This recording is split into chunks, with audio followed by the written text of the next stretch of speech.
Donc, correction de l'exercice 8 de la page 157. On considère le parallélogramme MNP culon. Alors, MNP culon. Observez bien que le centre de ce parallélogramme, c'est le point O.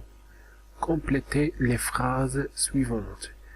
N, le point N, est l'image de quel point par la symétrie de quel centre. Donc observez bien, le point N est le symétrique du point culon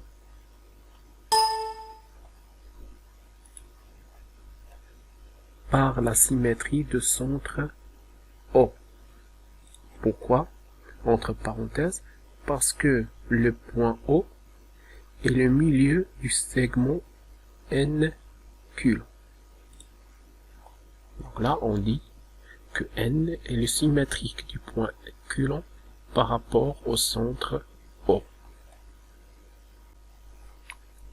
Deuxième phrase, l'image du segment MN par la symétrie de centre. Donc là, observez bien qu'on a deux points MN et on sait déjà d'après la première question que N est le symétrique de culon par rapport à O.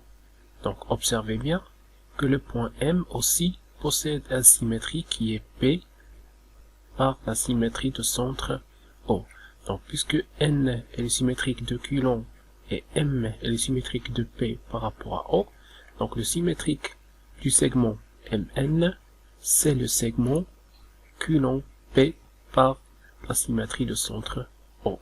Toujours pour chercher le symétrique d'une figure, essayez de chercher le symétrique de chaque point qui constitue cette figure. Dernière phrase,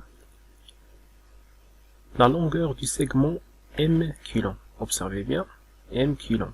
Donc on a dit dans les propriétés que dans un parallélogramme, les côtés opposés ont la même longueur. Donc l'opposé de M culon, c'est le segment NP. Donc la longueur de M culon est égale à la longueur de NP. De la même chose pour les angles. Les angles opposés ont la même mesure. Quel est l'opposé de MNP? Donc on parle de cet angle-là. MNP, c'est cet angle-là. Donc son opposé, c'est cet angle-là qui est M culon P. Donc la mesure de MNP est égale à la mesure de M culon